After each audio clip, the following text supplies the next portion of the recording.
And welcome to the Spiritus Society of Virginia on this beautiful sunny day. The message this morning is taken from Living Spring, from the Spirit Emmanuel through this mediumship of Chico. And it's number 102. And we're not reading the whole message, just enough to keep your attention. It's entitled, Let Us Be Joyful Always. Paul, in his first letter to the Thessalonians, chapter 5, verse 16, said, Be joyful always. The main issue is to obey God, loving Him and willingly serving one's neighbor. Those who have solved such a problem within themselves know that all people in all situations on life's pathway are living messages by which we may reap blessings of love and wisdom if we accept the lesson the Lord is offering us. Therefore, let us not forget that Paul, the intrepid warrior of the gospel, enduring the torment of preoccupations, found the means within himself to tell his brothers and sisters of the struggle. Be joyful always. See, I promised it was short.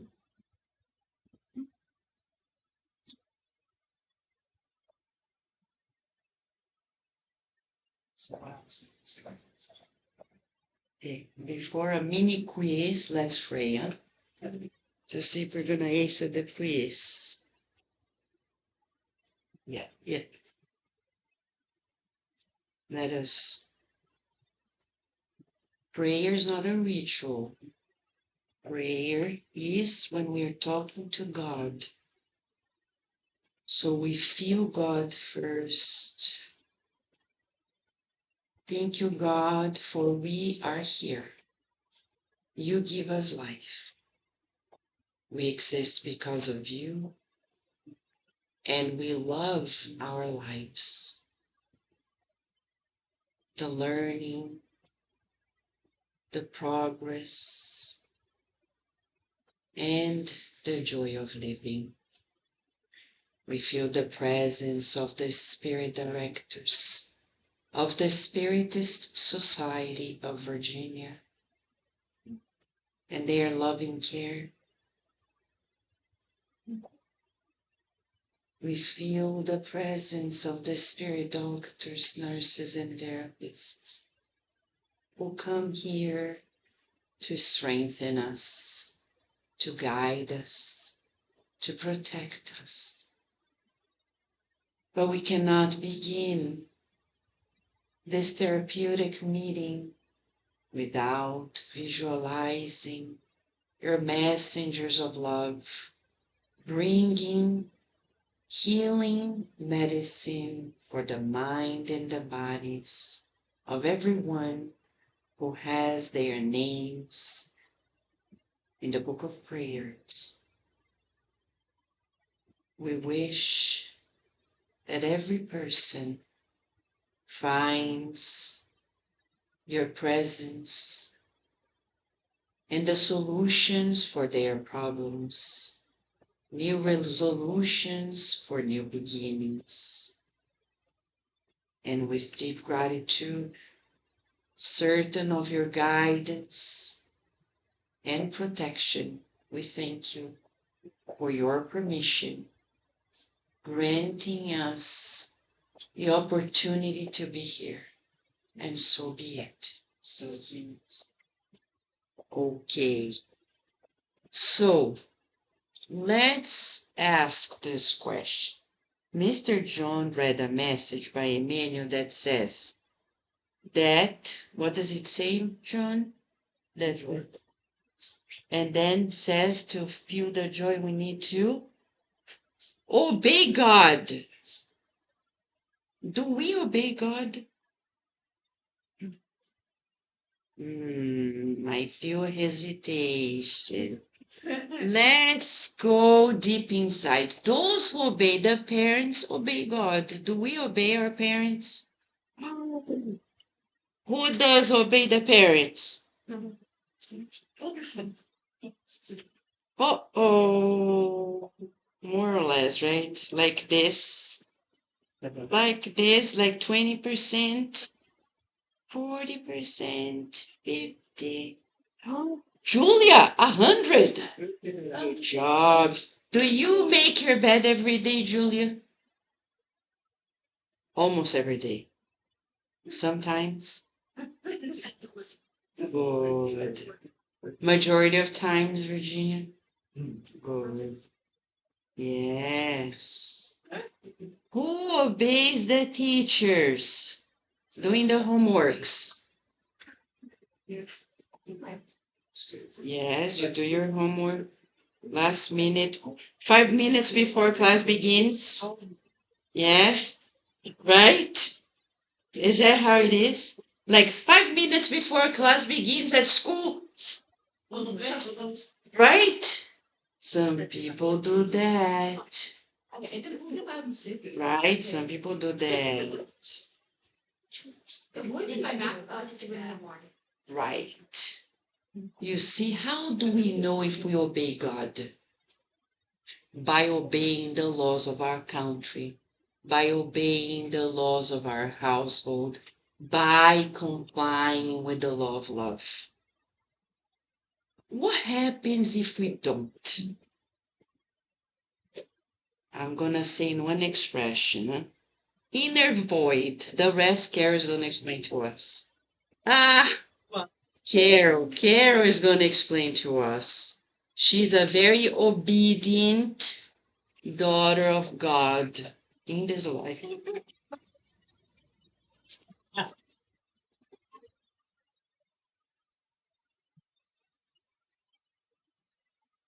No comments, Carol.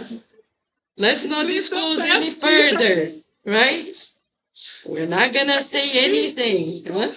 Yes, yes, right? But in this life, we try. Right? Together. Right together. In this life, we are learning.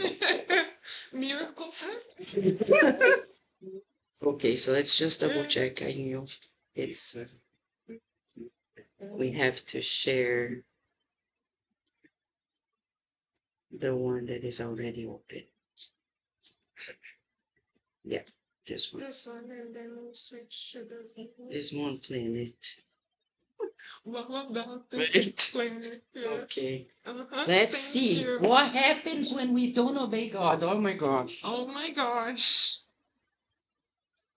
Okay, friends, let's learn together because we are all in the same journey.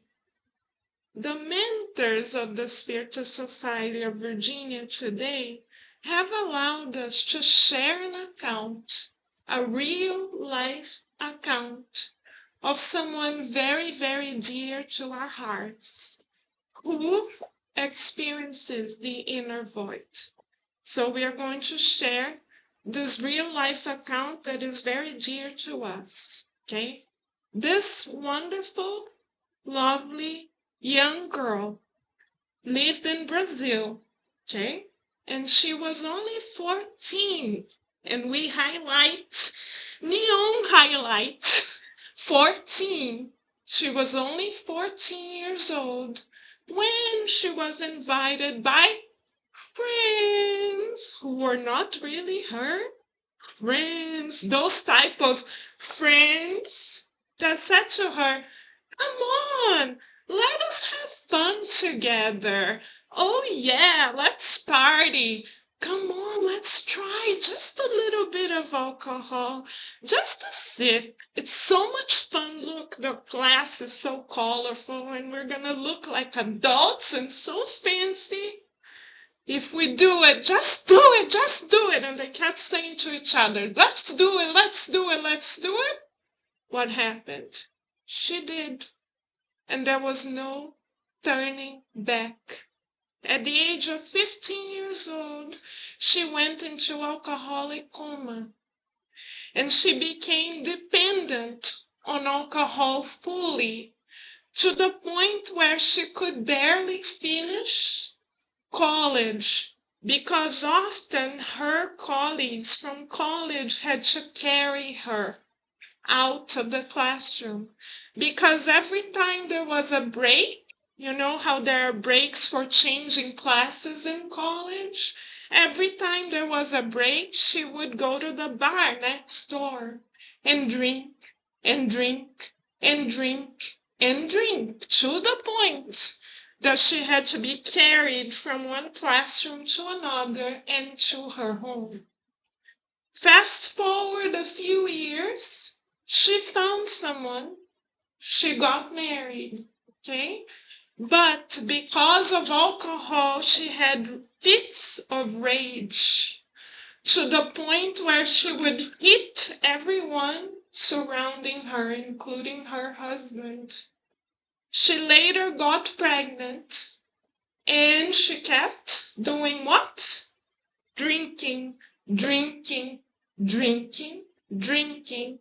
The baby was born very prematurely. The baby almost died. The baby survived, but she could not take care of that child because of alcohol. She could not.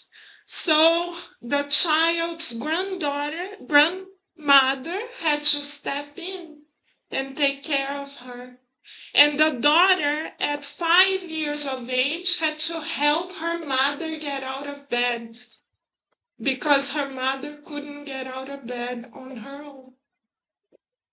Fast forward a few more years, the marriage, of course, what happened to the marriage? Completely dissipated, divorce. The daughter had to move away from the mother because the mother, in one of her fits of rage, set fire into her bedroom, to the point where the police had to be called and lives were in danger. Okay? Fast forward a few more years. How old is she now? She's almost 80 years old, and she was found last year in her apartment surrounded by vodka bottles, completely unconscious and almost like an animal. And when she woke up, she had no awareness of who she was. And she kept hallucinating so much that she had to be taken to the hospital, and she was diagnosed with schizophrenia.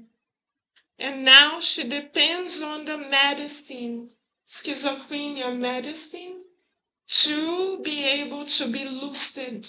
Because if she misses the medicine once, she hallucinates nonstop.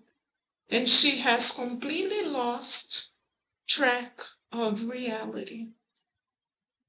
Because I am a direct, close, dear friend of this person, I often talked to her and prayed with her and listened to her directly. And she often volunteered to me saying, I want to stop. I really want to stop, but I can't. And because I wanted to understand her, I asked, why? Can you tell me so we can work together? And she said, because of a void. She said, I have a bottomless void in my heart, and I don't know how to feel it. So alcohol is what I use to forget the void. But then when I stop drinking, the void returns. So I don't know what to do. I have to keep drinking and drinking. And now she lives in an assisted living with people taking care of her 24 hours a day because she's completely unable to care for herself. Alcohol has literally destroyed her life.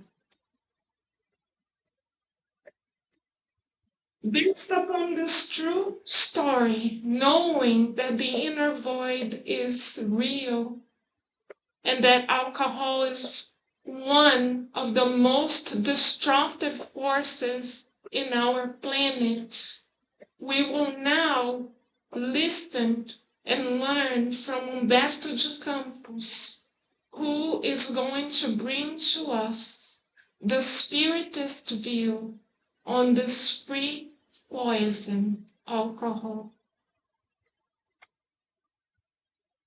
Denise, could you please help me? Thank you.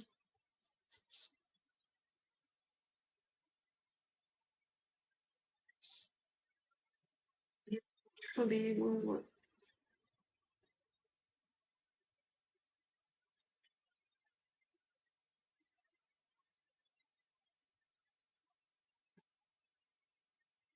Oh, let's share the screens. 1 second, friends, as we work with the technology.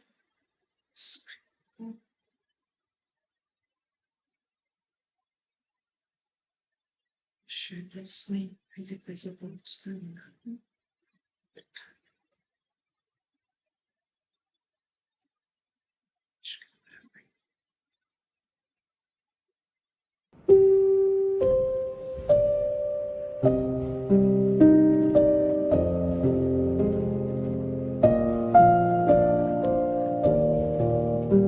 Kardec Radio presents Free Poison, an adaptation of the message by Humberto de Campos through Chico Xavier from the book Letters and Chronicles, Chapter 18.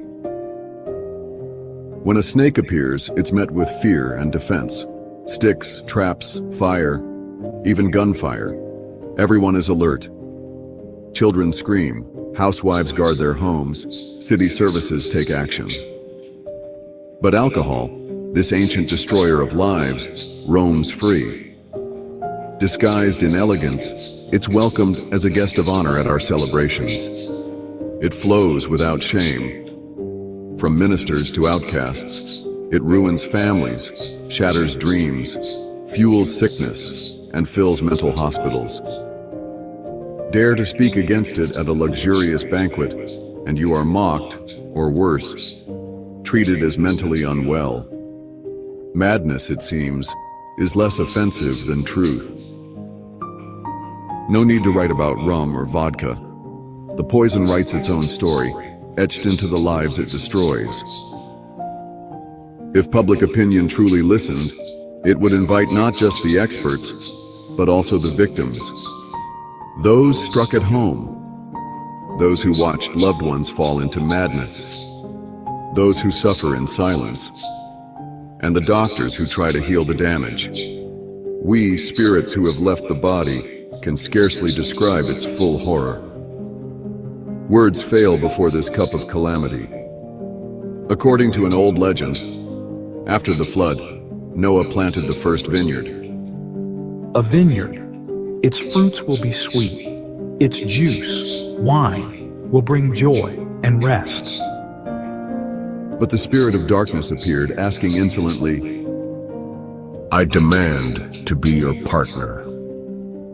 Noah, submissive, agreed without restrictions. The evil genius fertilized the vines with the saliva of a goat, the blood of a lion, the fat of a pig, and the excrement of a monkey. And thus, in drunkenness, people fall into the behavior of animals. The shouting goat, the raging lion, the thoughtless pig, the foolish monkey. Legend? Perhaps. But we, who understand reincarnation, know. Alcohol clouds the spiritual body and regresses the soul, pulling the mind toward primitive vibrations. Let us reflect, not in judgment, but in compassion and clarity. And let us be free from the poison that still pretends to be joy.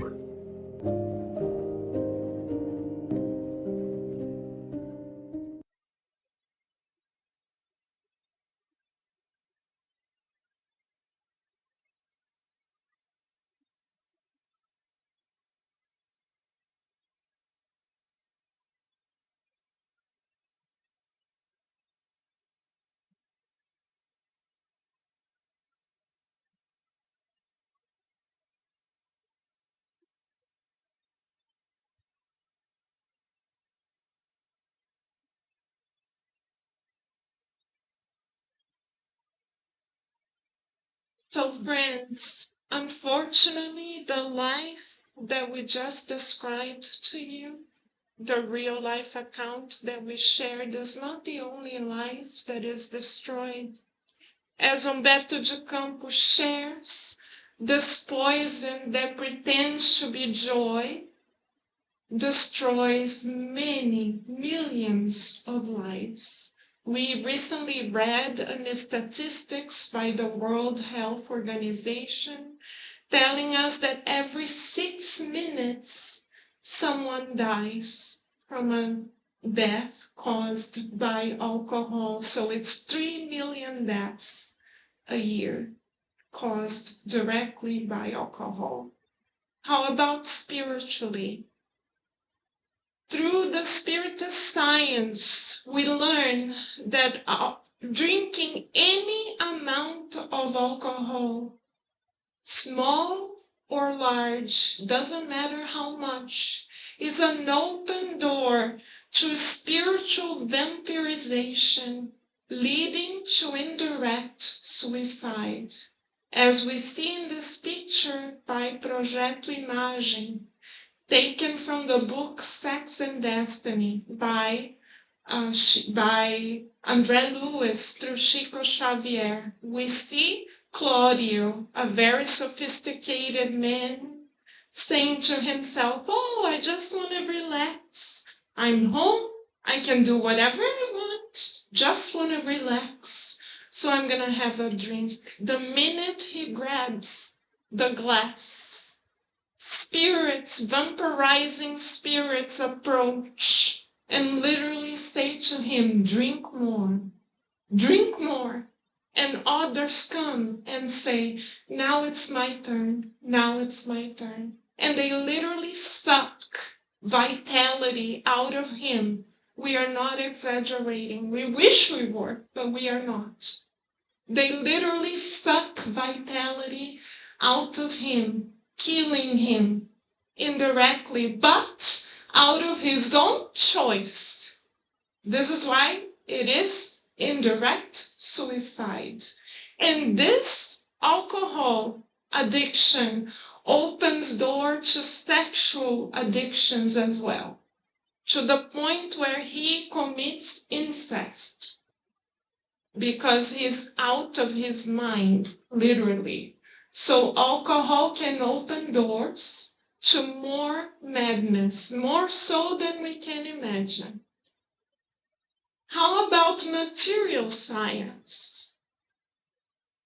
Material science is now catching up with the spiritual science, the spiritist science. The spiritist science is much ahead because we understand the multidimensional dangers of alcohol, where we can become prisoners of spirits that are animalistic. Material science doesn't understand the spiritual component yet, but it's catching up. What does material science tell us? That, this is from the World Health Organization from the year 2018, okay? That they say there is no safe level of alcohol consumption. So when people say, "Oh, it's just a glass, just a little, just for fun," the quote-unquote happy hour, there's no such thing as a happy hour, because we are consciously destroying ourselves. The World Health Organization tells us why. Physically, we are destroying our DNA when we do this, okay? The World Health Organization has published papers proving it. We can Google it and read it ourselves. And the World Health Organization indicates that 10 types of cancer are associated, directly linked to the consumption of alcohol. So they have informed us, thankfully, that the risk of cancer increases even with low levels of alcohol consumption. So thankfully, there are no excuses anymore. Excuses no more. happy hour should be called lethal or deadly hour, because that's what it truly is. So if we want to kill ourselves, but then deal with the consequences, we can go ahead and poison ourselves with alcohol. It's our choice. We have free will. Going back to the Spiritist science, what are the root causes of this inner void? The void that is unfortunately so present in the real life account I just shared with you. The dear friend whom I know so closely tells us that the void is still there. It's only being controlled by schizophrenia medication, but the void is still there. And sadly, when she discarnates, she's going to have to deal with the void. Just like André Lewis, when he discarnated, in the book Nosso Lar, we can read about it. He's talking to mentor Mentor Clarencio, and Clarencio says, "Did you know you committed indirect suicide?" Why? Among many reasons, one being alcohol consumption. But where does this inner void come from? The Spiritist science shows us that all addictions come from spiritual laziness or inertia. Why? Because of our refusal to obey God's laws. We are like children throwing tantrums, saying, "Oh, we don't want it." The father or mother says, "Go take a shower." We don't want it. As adults, this is our tantrum. God is saying, "I gave you a brand new body so you can have a new life." And we say, "No, we don't want this life. We don't like our family. We don't like our job. We don't like the city where we live. We don't like the country where we live. We don't like the food we eat. We don't like anything." So the spiritual blindness, because we don't see God's kindness in our lives, prevents us from appreciating the reincarnatory plan that God designed for us. The reincarnatory plan includes our family, our parents, our friends, our school, our workplaces, and we refuse to see the good. And just like babies, we throw a tantrum. So we don't want to work on the relationships. God says, "You are here to love this person." And we say, "No, we don't want it." Spiritual laziness. Because we know it's hard. We know that to learn the new requires effort, and we don't want to make the effort. So we refuse the reincarnatory plan God gave us out of pride. And what is the sign that we are suffering from this refusal? The victimization mentality. So question for all of us in both realms: how often do we surrender ourselves to the victim mentality? How often do we say, "Oh, why is this happening to us? Why us? Why is this here? Why is this person here? Why do I have to interact with so-and-so?" This is complete pride that is preventing us from learning the lesson that God has prepared for us out of love. And in the book Nosso Lar, Minister Clarencio tells André Lewis and all of us that if we surrender to this constant bickering and complaining and being negative, we are suffering from an almost incurable mental illness. So how to heal from the inner void? Is there a solution? Vanessa already brought the solution to us from the beginning. The solution is to cultivate a conscious relationship with God, to obey God's laws, God's plan of love for us. No longer, friends, can we pretend to be God ourselves. For many millennia, we have pretended to be God. We want to be in control. We think we know best. We think we can do whatever we want with our bodies. But no, the more we refuse God's will for us, the more we suffer.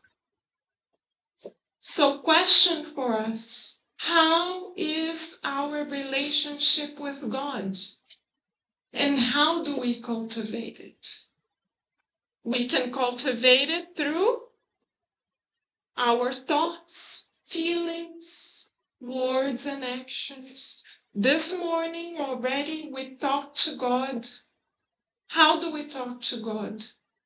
Through prayer, exactly. And how do we surrender to God? Okay, if God put this husband, this wife, this child, this mother, this father in my life, I am going to love them. Because I'm going to give to them what I would like to receive. I'm going to love. Oh, but it's hard. You don't understand. I am a fish out of the water. Good. So let us learn to swim and jump into the water. This is what life is for. It's not for us to pretend we are in Disneyland. Life is not Disneyland. Reincarnation is not a vacation. We are not here to entertain ourselves, and God is not the genie of the lamp. God is a loving father, mother who is educating us. Question for us: can we recognize the plan? Because in the story, the real life account we shared, the plan was for that wonderful person to not surrender to alcohol and to have a family and to learn to love.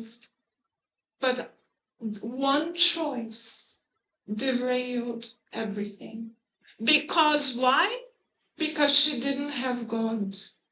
She had a loving home, but her parents didn't teach her about God. So she thought at 14 years of age that she could do whatever she wanted. That illusion that we are on our own and that God is not there, that God is not our mother or father, that we are the kings or queens of our lives, derailed everything.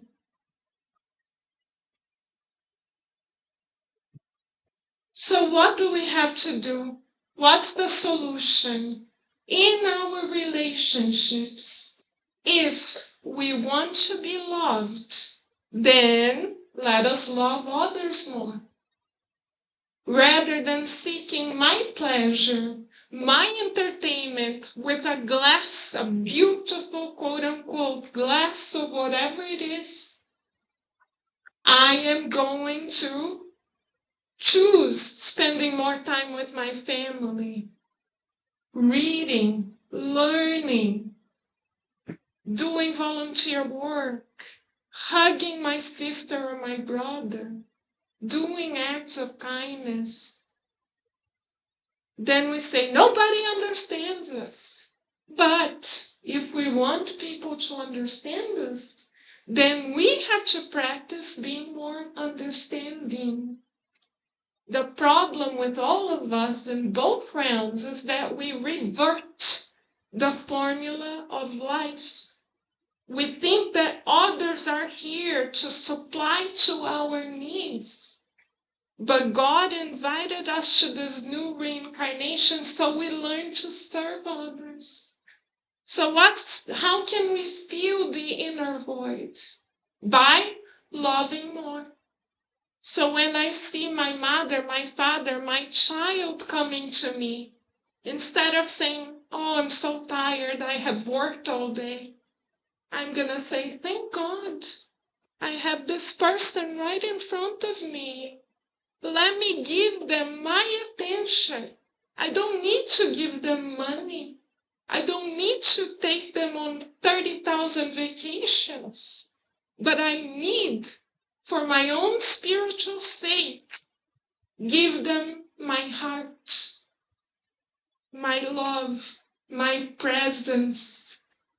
Once again, the woman whose story we told you fell into the abyss because in her home she did not have people who really saw her. She was invisible. How about us? Are we treating the people around us invisibly, wanting to be seen? The math doesn't add up, friends.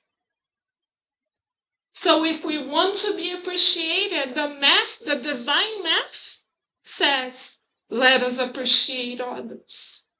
If we want to be loved, once again, the divine math says, let us love more. So instead of shushing the child, the husband, the wife, the co-worker, we say, come here, let me listen to you.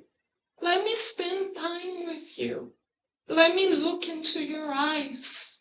You are visible to me, and I love you. That's it, friends.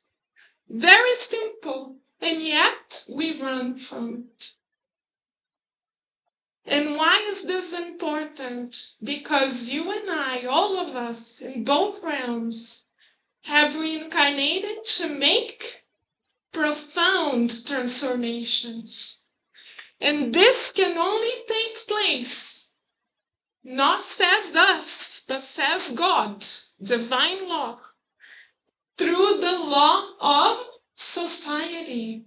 So if we have the habit of isolating ourselves, if we treasure isolation, if we prefer not talking to others, if we prefer not looking at people in their eyes, if we don't acknowledge our brothers and sisters, we are sick and we are outlaws because we were created to follow the law of society. Look at nature.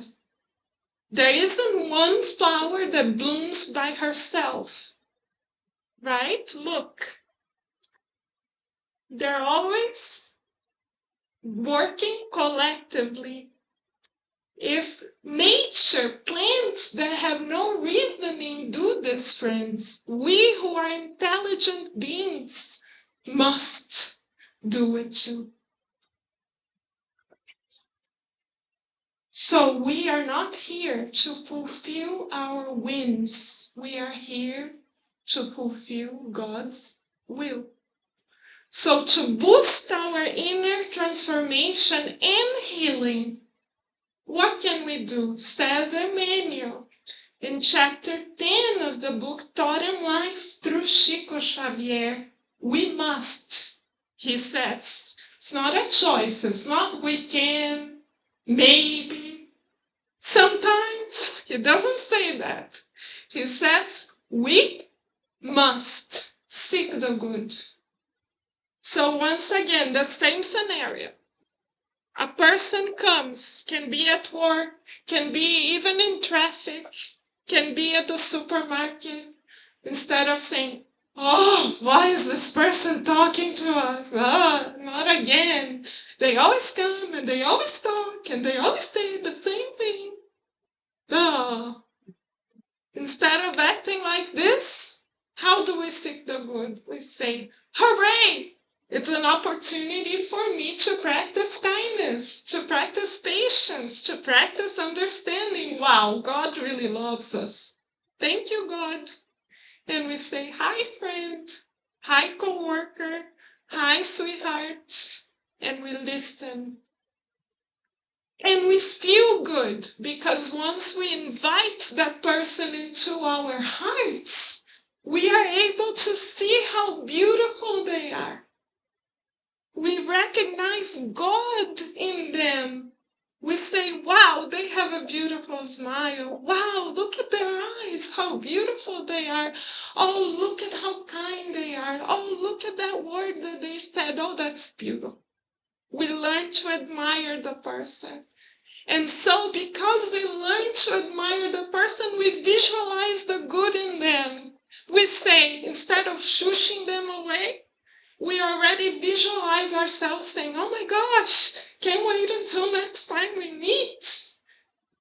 Wow, and we already visualize ourselves becoming real friends, not the surface friends, like the whatever friends, but real friends. How do we know if we have real friends? If they come into our hearts. And then we mold the good, because then together with that person we say, let's do something great together. Instead of drinking and killing ourselves, let us watch Kardec radio.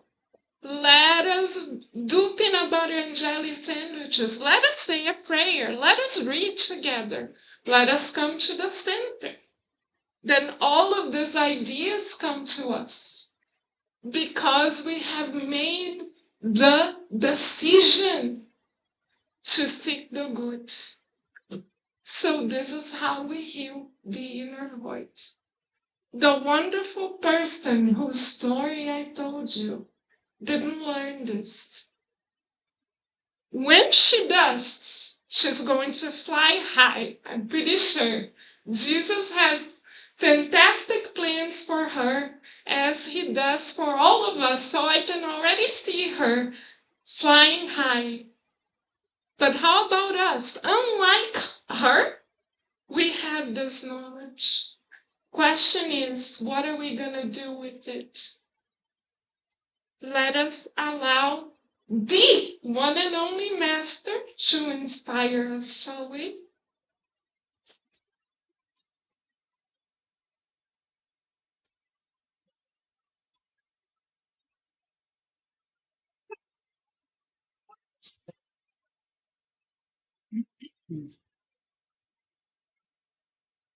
So let us prepare for the passes, right? We're going to prepare for the passes, visualize them.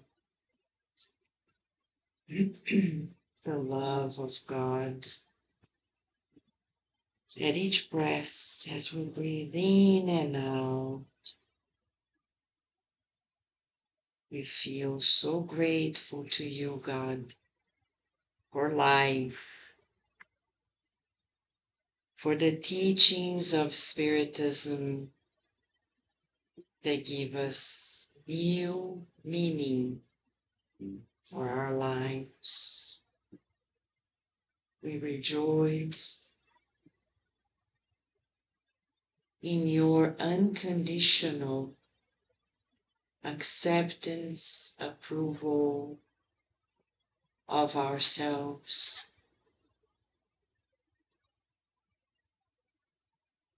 May the loving and kind messengers of love finding us open minds and open hearts to deliver the energy medicine that we need to proceed in our harmonious co-creation with you.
Let us help one another visualizing a shower of healing light coming upon us, delivering new strength,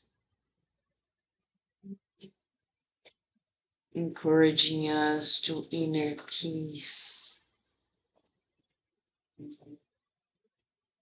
and to be kind.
Let us help one another visualizing our beloved and kind Master Jesus with his loving smile looking at us, trusting, fully confident on our potential, supporting us and radiating light of love so we can continue progressing very steadily.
Once again, helping one another, we visualize flowers of healing being distributed to everyone. We visualize the loving and kind spirit nurses giving us flowers of healing as we bring them close to our hearts, balancing our minds and bodies in the perfume of their healing.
Let's visualize the beautiful smile of Master Jesus, our loving Master, who sweetly calls us every day to come with Him. Let us visualize His illuminated hands applying onto us the energy medicine that we need for the mind and the bodies.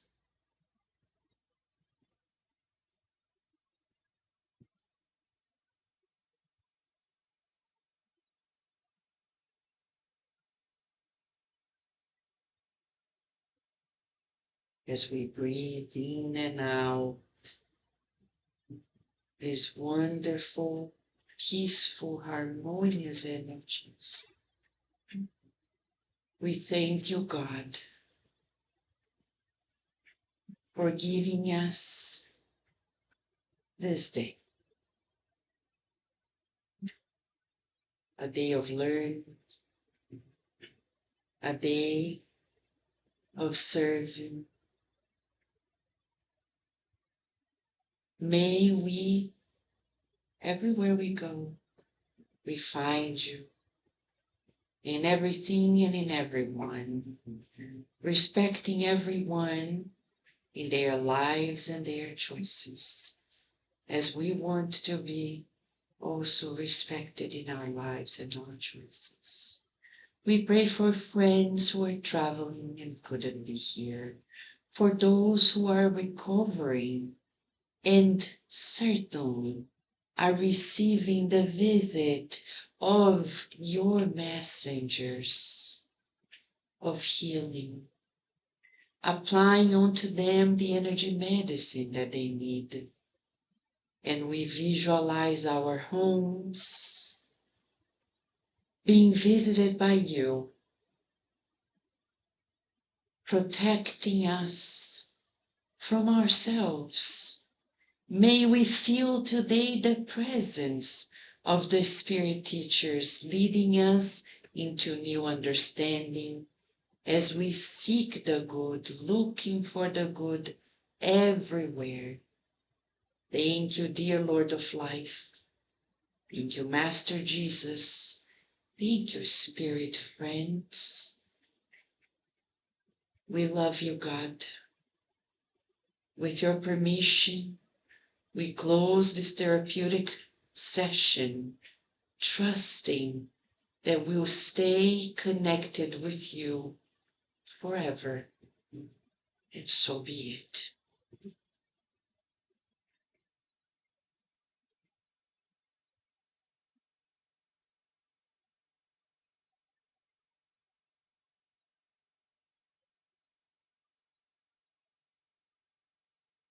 Okay, before we go, Daisy has something to share with us, right, Daisy?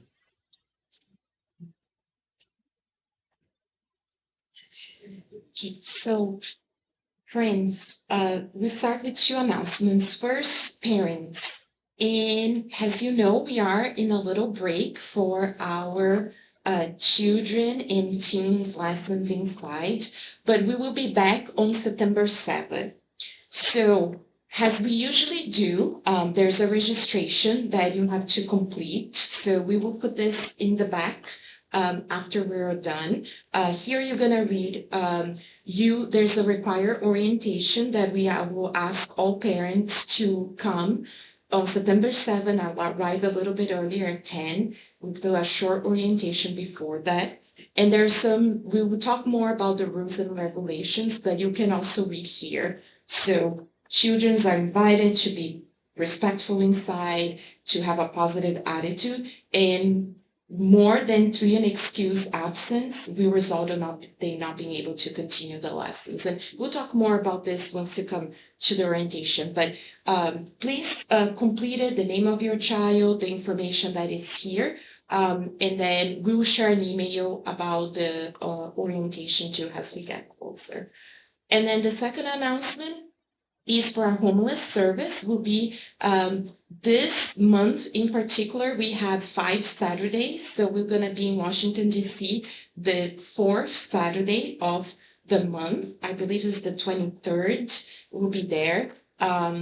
There's still space if you guys want to join us. As always, we remember everyone to arrive there on time. If it's your first time, come talk to us.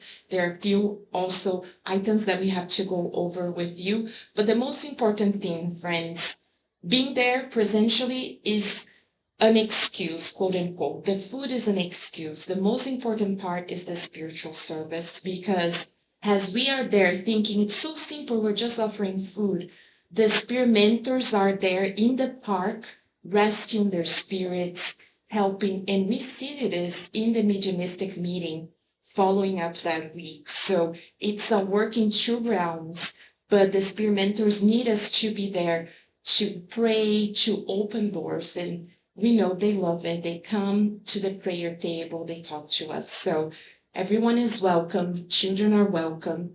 Join us. If you have any questions, we're here. We're in no rush to leave. Come talk to us, and we hope you can have a beautiful rest of your Sunday. Thank you.